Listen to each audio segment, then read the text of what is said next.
À la gauche de l'écran, il a 6 victoires et 41 bases, c'est notre champion Yarno.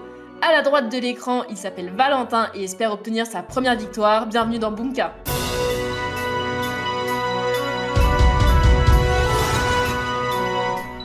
Bonjour à toutes et tous, aujourd'hui nous sommes le 7 décembre, en plein dans la période de l'Avent, les marchés de Noël battent leur plein et à Bunka on a des candidats qui sont dans les starting blocks, prêts à en découdre. Et tout d'abord notre super champion Yarno. Comment ça va? Bien Lucie et toi? Ça va, au top. On commence à beaucoup te voir dans l'émission, j'ai l'impression qu'on se connaît là depuis plusieurs semaines, bien. Ah bah oui, on a déjà passé tout le mois de novembre ensemble, une partie de fin octobre et je suis ravi d'avoir pu commencer à manger mes chocolats du calendrier de l'Avent avec vous. Ah bah ouais, on a commencé ensemble dans cette période de l'Avent, mais avant de parler du thème, je crois qu'il y a un candidat qui veut prendre ta place. C'est Valentin. Salut Valentin. Bonsoir, bonjour à tous, tiens, tant qu'à faire. Comme ça, on facilite tout le monde qui nous regarde à la fois l'après-midi et à la fois la nuit. Effectivement, j'espère que le chocolat que tu mangeras aujourd'hui sera un Mon Chéri, qui a l'air appétissant à l'extérieur, mais à l'intérieur, qui en particulièrement rebute dégueulasse à l'intérieur, nous sommes particulièrement d'accord. dégueulasse. Alors Valentin, moi j'ai vu que tu as participé à plusieurs jeux télé. Est-ce que tu peux nous parler un peu de tous ces trucs autour des quiz? À dire que j'ai participé à plusieurs jeux télé à la place de Yarno, c'est comme dire ah, j'ai fait un château de sable et à côté il y a Neuschwanstein. C'est en général le jeudi soir, je suis dans les bars pour animer des jeux, des quiz, des blind tests afin de remporter des bouteilles, des consos, dans l'esprit un peu festif du soir, même si ça paye pas beaucoup. Ça me passionne. Et du coup on est le 7 décembre, on est en plein dans une période un peu particulière, laissez-moi vous raconter une histoire.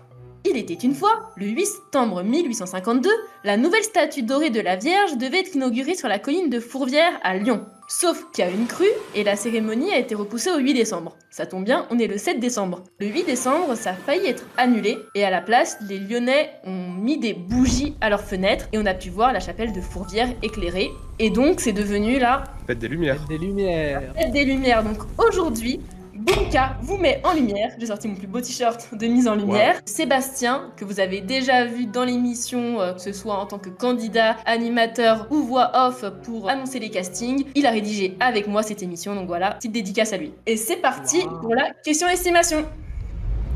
D'après l'Union astronomique internationale, combien y a-t-il de constellations reconnues dans le ciel? Et je précise qu'on cherche une limite déterminée en 1927. C'est parti pour les 20 secondes.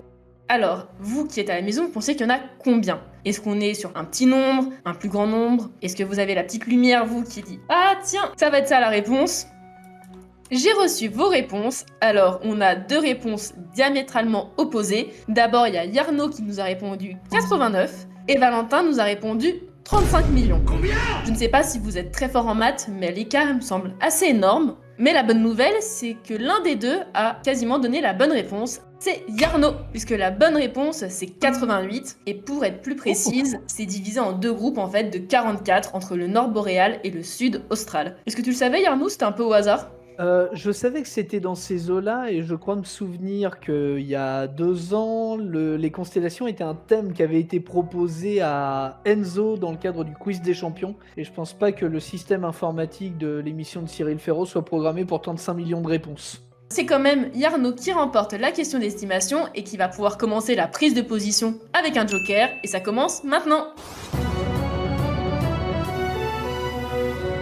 C'est parti pour la prise de position. Je rappelle les règles, 3 sous-thèmes en lien avec la lumière, 3 niveaux de difficulté. Les bonnes réponses rapportent d'1 à 3 cases, ce qui permet de prendre de l'avance sur la ligne de front. Yarno, t'as quasiment tout le temps remporté le joker. Tu connais le principe. Tu me dis, hé Lucie, j'ai une idée lumineuse, je pense que Valentin s'est trompé. J'utilise mon joker. J'ai envie de préciser, un thème sur la lumière, c'est pas du luxe. Oh. Oh, fini de rire, le rire c'était la semaine dernière. Les 3 thèmes du jour sont les lumières dans le ciel, philosophie des lumières et avec le mot lumière. Yarno, où est-ce qu'on va? Eh bien, on va commencer avec le mot lumière pour 2 cases, s'il te plaît. Eh ben, c'est parti. À quel chanteur doit-on la chanson Éteins la lumière en 1991? Montre-moi ton côté sombre, regarde les ombres qui errent, Axel Bauer. Est-ce que c'est la bonne réponse? Eh oui, bien joué. Mais t'as pas de points supplémentaires, t'as que les 2 cases pour la bonne réponse. Je bloque ses paroles. C'est un autre jeu, mais bien joué, pardon. tout ton score, 2 cases. Valentin, c'est à toi, où est-ce que tu veux aller? Dans le ciel pour 2 cases. Dans le ciel. Quel astronome britannique ayant vécu entre 1656 et 1742 a donné son nom à une comète ayant un demi-grand axe de 2,7 milliards de kilomètres qui passe tous les 76 ans? Est-ce que ce serait pas quelqu'un qui est beaucoup scandé dans les stades? Est-ce que ce serait pas Allé? Oh, j'aime bien la référence, mais est-ce que Est-ce que c'est c'est Allé? bien ça? Yarno, tu veux utiliser ton joker ou non? J'aurais donné la même réponse. Et avec la même blague. Eh ben, on va vérifier si c'est la bonne réponse. Oui, c'est la bonne réponse. Je rappelle qu'une comète, c'est un petit corps de système solaire externe composé de roches et de glace, et quand elle s'approche du soleil, en fait, la glace qu'elle contient se volatilise, et c'est ce qui donne un peu cette queue spectaculaire, une traînée qu'on peut voir dans le ciel. Ça porte le nom d'Edmond Halley. Et ben ça fait 2 partout, égalité, et Yarno, c'est à ton tour. Allez, vu mes connaissances en philosophie, on a pu le voir sur les semaines précédentes, je vais prendre philosophie des Lumières à 2 cases, s'il te plaît. Et comme ça, on répète toutes les 2 cases. Dans quelle œuvre publiée en 1748 Montesquieu dénonce-t-il l'esclavage par l'ironie et l'absurde? Les lettres persanes? Est-ce que c'est les lettres persanes? Et non. Alors Valentin, t'as pas le joker, mais est-ce que tu l'avais? Non, j'ai une bille en littérature, non. Bah en fait, c'était de l'esprit des lois. Ah oui. ouais. Est considéré comme un pilier de la science politique moderne. Et c'est là où on y trouve la description aussi des différentes formes de gouvernement, tout ce qui est monarchie, aristocratie, république, et quelles lois sont les plus adaptées. Et il y a la célèbre théorie de la séparation des 3 pouvoirs et la notion de bicamérisme, mais c'était pour 2 cases, on ne pouvait pas parler que de ça. Fallait un peu complexifier. Et Valentin, c'est à toi, toujours de 2. On va rester sur la philosophie et on va aller sur une case. C'est parti. À quel siècle sont associés les philosophes des Lumières en Europe? C'est là que je vais me planter. Attends. Je vais me planter, je vais dire 17e siècle, mais je vais confondre. Yarno, est-ce que tu veux utiliser ton joker ou pas? Je vais utiliser mon joker, on a eu 1748 dans la précédente question, donc 18e siècle. J'aurais dû y penser, mais je me suis dit, il y a peut-être un piège. Bah, alors déjà, on va vérifier la réponse de Valentin. C'est pas la bonne réponse. Et maintenant, est-ce qu'on peut vérifier celle de Yarno? Et oui, effectivement, Yarno, tu remportes cette case. C'était bien le 18e siècle. Alors oui, il y avait la question précédente. Et c'est vrai, en fait, qu'en général, on parle du siècle des Lumières. Ça s'étend de 1715 à 1789. Le 17e siècle, il y avait effectivement un peu des précurseurs avec Descartes, Spinoza, Locke, Bayle et Newton. Et donc les Lumières permettent de mettre en avant le savoir, de lutter contre l'obscurantisme. Et donc c'est aussi un moyen de lutter contre le pouvoir absolu et le pouvoir peut-être un peu trop présent de l'Église qui contrôlait les connaissances. Yarno, c'est de nouveau à toi. Allez, je vais tenter avec le mot lumière pour 3 cases, s'il te plaît. D'après une citation de l'abbé Pierre, qu'est-ce qui coûte moins cher que l'électricité mais donne autant de lumière? La générosité. Ça peut être pas mal. Est-ce que c'est ça?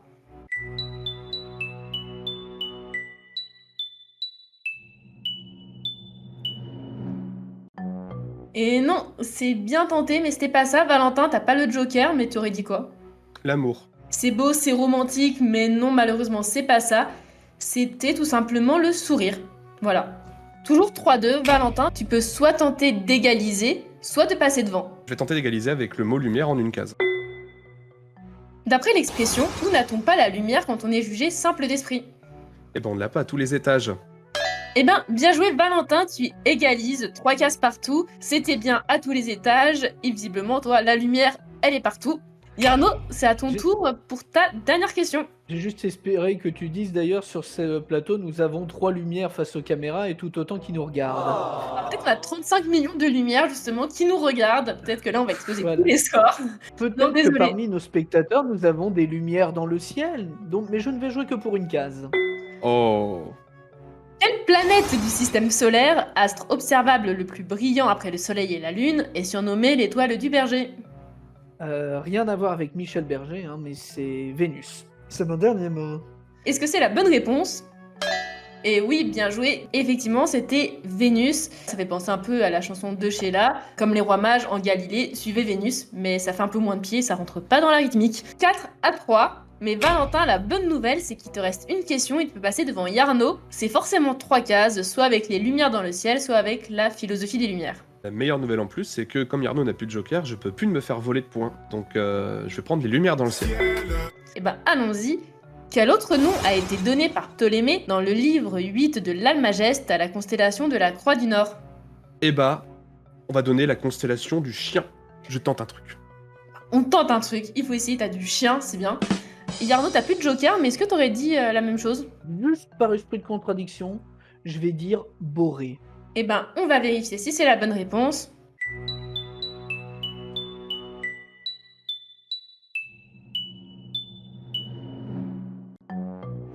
Et non, malheureusement, mais c'était bien tenté. C'était la constellation du Cygne. Avec ses étoiles, comment elles sont disposées, cela forme une grande croix, mais on peut aussi y voir des ailes et une queue. 4-3, c'est un score qu'on a déjà eu il y a 15 jours. La ligne de front s'annonce passionnante, mais avant, Sébastien a un petit mot à vous dire.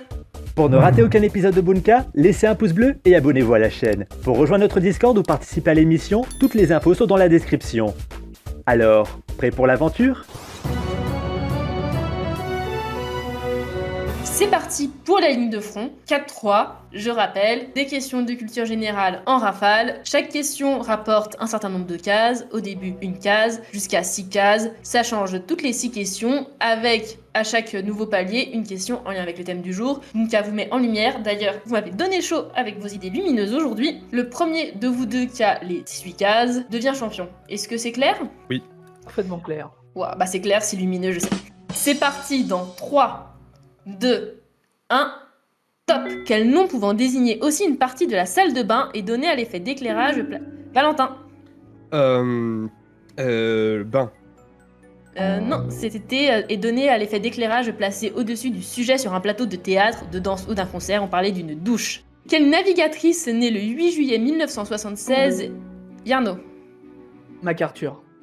Oui, et anoblie par la reine Elisabeth II, a battu de nombreux records à la voile en solitaire, c'est bien Hélène MacArthur. Sous quel nom connaît-on mieux la sclérose latérale amyotrophique? Valentin. La sclérose en plaques. Ah non, ça c'est la sclérose en plaques, c'était pas la sclérose latérale amyotrophique, on cherchait la maladie de Charcot ou la maladie de Lou Gehrig. Quel nom donne-t-on à une bouteille de champagne contenant 6 litres, soit l'équivalent... Valentin. Mathusalem. Oui, soit l'équivalent de 8 bouteilles normales, effectivement, c'était le Mathusalem. Quelle chanteuse belge en couple avec Fabien Galtier depuis 2021 est la demi-sœur de Lio Yarno. Elena Noguera. Bonne réponse. Dans les 4 fantastiques, quel membre de l'équipe peut Yarno. La torche. Effectivement, c'est la torche humaine, on cherchait justement, en enflammant son corps, la torche humaine. On passe à 2 cases. Quel nom adjectivé est donné à la fée des couleurs de Fort Boyard, incarné Valentin. Lumineuse. Et on a souvent dit que c'était lumineux, effectivement, incarné par la suédoise Petra Kolbach, désolé pour la prononciation, entre 2000 et 2001, qui a fait son grand retour en 2025. Quel score ne faut-il pas dépasser lors d'une partie de blackjack? Valentin. 21. Bonne réponse. Quelle recette consiste en des morceaux de poisson coupés et cuits avec... Valentin. Cuit. Brandade de morue, mais c'est pas ça. Non, c'était la matelote, justement, cuit avec du vin et des oignons. Quel acteur irlando-américain mort en 2009 a incarné le numéro 6 dans la série Le Prisonnier? Yarno. Patrick McGowan. Et non, c'était pas loin, c'était Patrick McGowan. Dans Alice au Pays des Merveilles, quel mois de l'année est associé au personnage? Valentin. Mars. Ouais, est associé au personnage du lièvre, effectivement, c'était Mars. Dans quelle ville européenne est installé le tribunal pénal international? Yarno. La Haye. Bonne réponse. On passe à 3 cases. Selon la Genèse, au cours de quel jour Dieu aurait-il créé la lumière? Valentin. Le premier jour. Et oui, effectivement, et on pouvait confondre avec le 4e jour, mais c'était l'apparition du soleil, la lumière est bien créée le premier jour. Dans quelle ville sicilienne au patrimoine antique le savant Archimède est-il né et mort lors de... Yarno. Syracuse. Et oui, c'était lors du siège de Syracuse. Bonne réponse. À quel ordre de mammifères appartient la rhinolophe? Valentin. Les chiroptères. Oui, les chauves-souris, mais on accepte aussi chiroptères. Élu meilleur livre du 21e siècle par le New York Times, quel livre d'Elena Ferrand, le premier... Yarno. Ah, mince. L'amie prodigieuse. Ouh, sur le gong, mais c'est bien ça. Le premier de la tétralogie du même nom qui se déroule dans un quartier pauvre de Naples, l'amie prodigieuse, bonne réponse sur le gong. Quel art martial japonais, forme moderne du kenjutsu, se pratique traditionnellement avec un sabre de bambou? Valentin. Le kendo. Bonne réponse. Wow, mais le match! Quelle épouse de François II et reine d'Écosse fut exécutée sur ordre de la reine d'Angleterre, Elisabeth? Yarno. Stuart. Marie Stuart. Ouais, sous l'ordre de la reine Elisabeth Ier, effectivement, et on passe à 4 cases. Question sur le thème. Quel feuilleton de TF1 diffusé entre juin et octobre 2025 met en scène des élèves du studio Lumière? Valentin. Ici tout commence. Et non, il y avait Si tout commence, demain nous appartient, et c'était Tout pour la lumière, justement. Disparue en 2018, à l'âge de 46 ans, qui était la chanteuse du groupe de rock irlandais The Cranberries. Yarno. Dolores O'Connor. Et non, c'était Dolores. O'Riordan, j'ai Jordan. On continue, tout va bien. De quel fruit la Willamette, la Lloyd George et la Meko sont-elles des variétés? Est-ce qu'on a la réponse? Non. On l'a pas. On passe, c'était la framboise. Quel dispositif scientifique mettant en évidence la rotation de la Terre située au Panthéon a été créé par Léon Foucault? Yarno. Un pendule, le pendule de Foucault. Oui, exactement. Bah, t'as complété la question à ma place, créé par Léon Foucault, exactement. Quelle ancienne judokate française, évoluant dans la catégorie des moins de 63 kg, est devenue championne olympique en 2012 face à Kerstin Thiel? On a la réponse? Ah, attends, j'ai sous le bout de la langue. Je vais pas tenter. Ben, on bloque. Bah, moi, ça porte mon prénom, Lucie d'Écosse, voilà. Ah, voilà. Ah ouais. J'hésitais avec Autumn Chanel, donc non. Quel animateur a présenté la toute première saison de Koh-Lanta? Valentin. Hubert Auriol. Et oui, effectivement, Denis Brognard était déjà présent lors de la première saison, mais en tant que vof et Non, pas bah. animateur. 10-8, wow, le match, on passe à 5 cases. Quelle actrice américaine, notamment vue dans les films Chicago et le journal de Bridget Jones? Yarno. Renée Zellweger. Magnifique, qui incarne Mae Braddock dans le film De l'ombre à la lumière sorti en 2005. Bonne réponse. Attention Valentin, Yarno peut remporter le match à la prochaine question. Quelle capitale européenne est arrosée par la rivière Manzanares? Valentin. Madrid. Bonne réponse. Wow, quel match. Quel nom donne-t-on au guide et aux soigneurs d'un éléphant? Yarno. Tornac. Bonne réponse. Nouvelle balle de match. Dans la mythologie grecque, quelle déesse de la discorde a provoqué la guerre? Valentin. Iris. Bonne réponse. Ouais, je vais avoir peur qu'il y a cette question-là. Quel fromage n'ayant aucun rapport avec les deux animaux qu'il semble pourtant évoquer doit son nom à une commune de l'Aube? Est-ce qu'on a la réponse? Eh ben, on passe, c'était le chat-ours. Quelle plante carnivore de la famille des Droséracées a été... Yarno. La Dionée. La Dionée attrape-mouche, on valide la réponse. Nouvelle balle de match et on passe à 6 cases. Quel dispositif électro-optique, aussi appelé diascope, permet de projeter des documents ou des... Valentin. Vidéoprojecteur. Et non, on cherchait un rétroprojecteur, c'est pas la même chose, justement, permet de projeter des documents ou des images réalisées sur des supports transparents sur un mur ou sur un écran. Et c'est une nouvelle victoire de Yarno, félicitations. Oh, bravo Valentin. Non, mais le vidéoprojecteur et le rétroprojecteur, je m'attendais à des documents en PDF, donc... Ouais. Il y avait un piège. Non, mais oui. voilà, dommage. J'ai quand même passé un bon moment, c'est pas de souci. En tout cas, tes connaissances ont été mises en lumière. Félicitations. Là, un match serré comme ça, Yarno, je pense que t'as pas été forcément trop habitué, hein. Les matchs d'avant étaient bien relevés, mais là, là, Valentin m'a poussé encore plus dans mes retranchements. Ben, en tout cas, t'en es sorti justement. Ça t'a permis d'aller puiser très loin dans toutes tes connaissances et tu viens de décrocher ta 7e victoire. Valentin, est-ce que t'as un petit mot à faire passer, à mettre en lumière justement? Bravo à Yarno déjà. C'était un très beau match. J'espère que je pourrai revenir un jour. Forcément, quand on tombe sur Yarno, on s'attend à pas gagner de base parce que c'est quand même une légende des jeux télé. Puis, tous ceux qui auront la décence de me regarder, je leur remercie d'avoir passé du temps devant Bunka. Et j'espère qu'on se retrouvera très vite. J'ai adoré t'avoir comme candidat sur le plateau de Bunka et je pense que c'est valable pour toute l'équipe. Donc on te réaccueillera pour une prochaine saison avec très grand plaisir. Et Yarno, bah nous c'est parti pour ta 7e finale déjà. C'est parti, oui.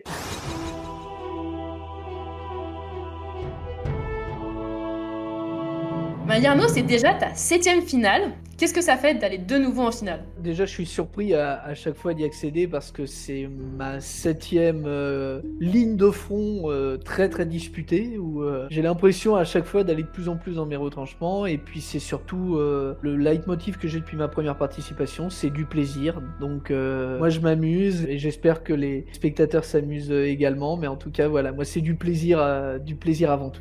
Bah, c'est l'essentiel, en tout cas on est ravis de t'avoir avec nous. La dernière fois en plus on était à Londres et on rechange de pays. On va dans la ville de Lys. Est-ce que tu sais dans quel pays c'est? Non, Lys, est-ce qu'il y aurait pas un piège? Est-ce on traverserait pas juste la mer du Nord pour aller direction la Norvège? Ben non, on va plutôt aux Pays-Bas et surtout dans les jardins de Keukenhof, connus pour ses fleurs colorées à bulbes, surtout les tulipes. Et je crois que Laura a un petit mot à nous dire dessus.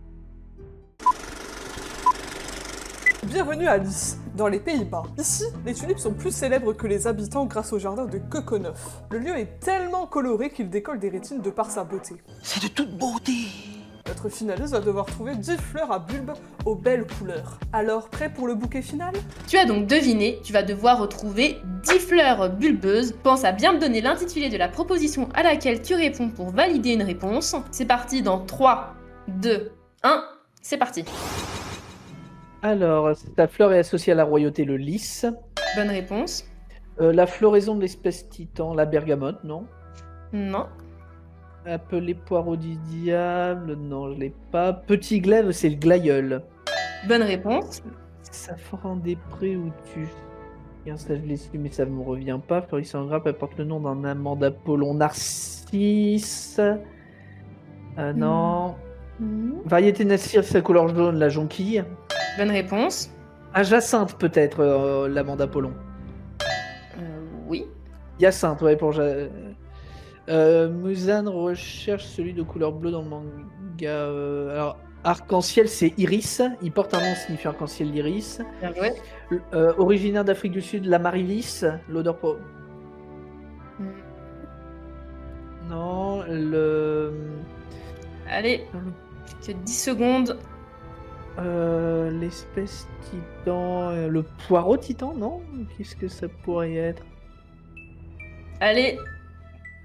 Et c'est De terminé. couleur bleue, la tulipe. Et non, c'est terminé, mais c'est déjà pas mal. Ça te fait quand même 5 bonnes réponses. Tu passes de 41 à 46 bases. On va revenir sur celle que tu n'as pas eue. La floraison de l'espèce titan qui attire les visiteurs à Nancy, on cherchait l'arum. Non, je l'aurais pas eu. Le poireau du diable, elle porte un nom associé aux enfers grecs, on cherchait asphodèle. Pas de regret non plus. Pas de regret. Safran des Prés, on l'a régulièrement dans les clubs questions pour un champion. D'ailleurs, je salue tous les clubs. Ben, tu avais tous les clubs, mais pas la bonne réponse parce que c'était Colchic. Voilà qu'on cherchait. Originaire d'Afrique du Sud, à l'odeur proche du jasmin, c'était le Frisia. Muzan recherche celui de couleur bleue dans le manga Demon Slayer, c'était Licorice. Ça te fait 5 bases, t'augmentes à 46 bases. Bunka, on te retrouve pour un nouveau numéro de Bunka la semaine prochaine avec notre super patron Denis à l'animation. Et mon petit doigt me dit que vous allez le voir dans une autre émission avant Bunka dans la semaine. Je vous laisserai voir ça. On se dit à très vite. Prenez soin de vous.